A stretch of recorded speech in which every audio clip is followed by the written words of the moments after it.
will there be a new pivot to India relations, or will a lot of the baggage from the past still stand as it were?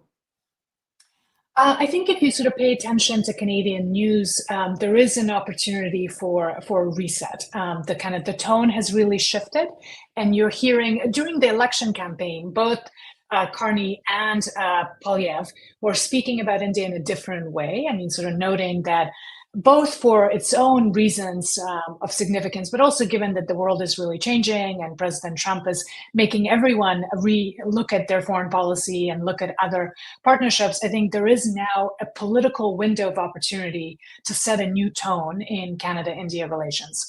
Now, that's not going to sort of mean that everything that had been plaguing the relationship will go away. So I think we still have serious issues that need to be addressed, but this is a moment of opportunity. And given the significance of the relationship, both from an economic and people-to-people perspective, I think the next few weeks and months do offer that opportunity. And certainly from Canada's side, there's that willingness.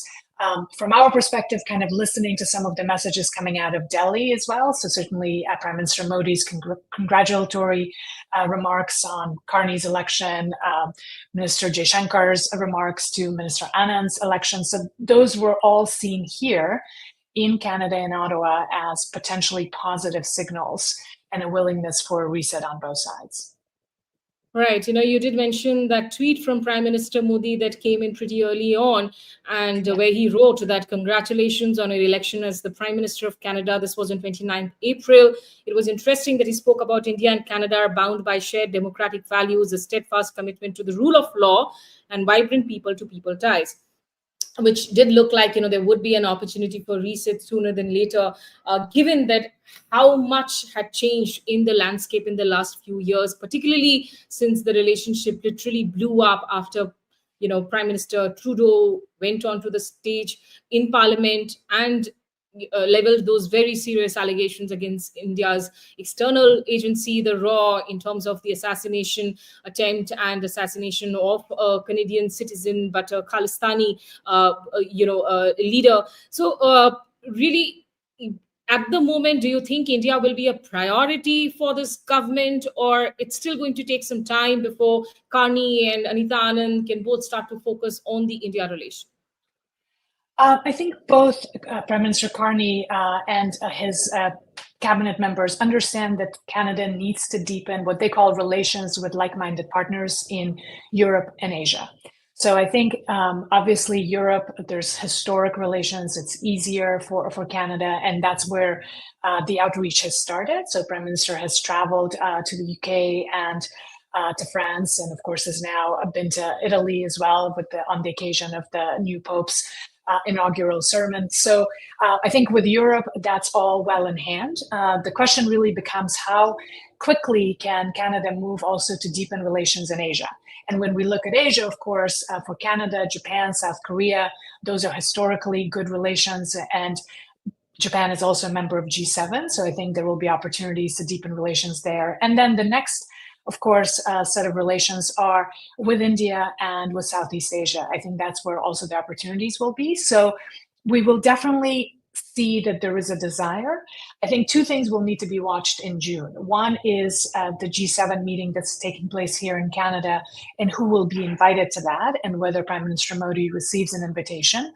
I think that could be a really critical moment. And then the second is the political messaging from Ottawa around the anniversary of the Air India bombing, which is also in June.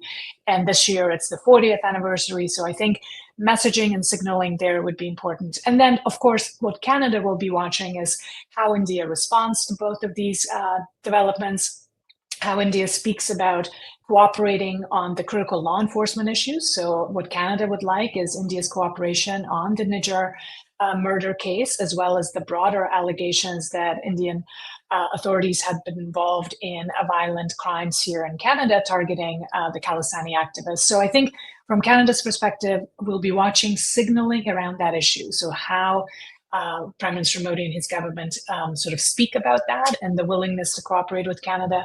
And then, of course, I think on the economic side, things have been moving ahead, notwithstanding the political issues. So the opportunities there are significant.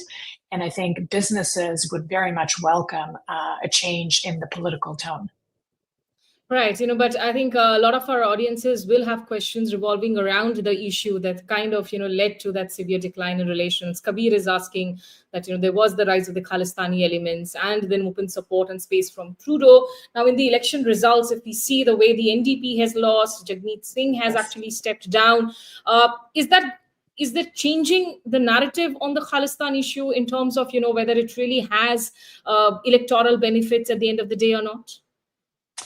I think it's less about that and more sort of looking at the fact that Canada needs to move to have a relationship with India that's not defined by a single issue. Because I don't think there's been a significant change on the challenging issue, so to speak, right? So the difficult issue is still there, but there's now an opening to say we need to work through that, and that the relationship writ large needs to be about more than just this element.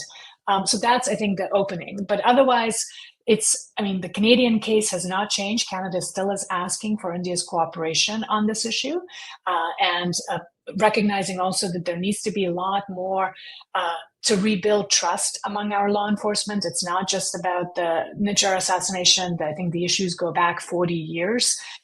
To mistrust and kind of the disappointment that I think India felt with how Canada handled Air India bombing investigations. So there are long-standing issues that need to be addressed, but what we need for now is a commitment from both sides to work on that, right? To create a separate track among our law enforcement officials, a mechanism for them to be able to both build confidence and rebuild trust, but also to actually find accountability and justice for this issue.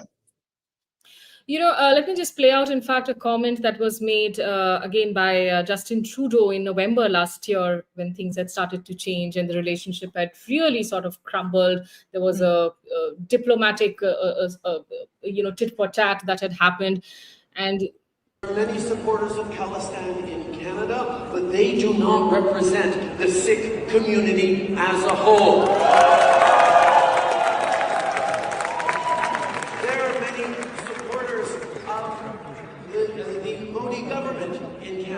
But they do not represent all Hindu Canadians as a whole.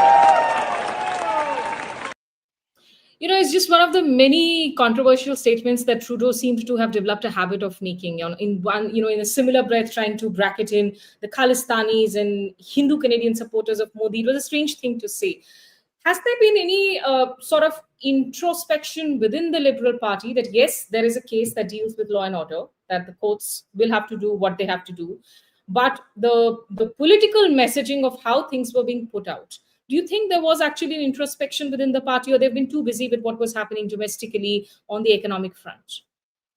Yeah, I can't speak for the Liberal Party. Obviously, I'm not in the party in that way, but whatever you have understood through your conversation. Yes. I think what I can say is, though, that there has been a reckoning in Canada over the last few months that we need to have a much better understanding of India, of its complexity, of the issues, even here in Canada, in terms of the diversity of our own diaspora community, that there's many different voices, many different interests, and that while that element is important, that again, the relationship with India needs to be defined from a national interest perspective. And Smita, this is a larger conversation about Canada's foreign policy writ large, right? That in the past, sort of, and with many countries, it was kind of the diaspora and certain voices within the diaspora, the loudest voices that were setting the tone for the relationship, be that with Sri Lanka, be that with China, be that with India and so forth. And now there's a recognition that given how serious the current moment is geopolitically, that Canada can't afford to let only diaspora interests drive its foreign policy, that we need an overall approach to foreign policy that's grounded in our national interests, that upholds national values rather than or beholden to any particular group. So I think that kind of recognition now is really kind of a wider spread than it used to be. And I'm hopeful that in that context, the relationship with India would also be seen from a broader perspective rather than the voices of the few, which matter. I'm not diminishing those voices, but they're part of the conversation rather than being the sole sort of decision makers in the relationship.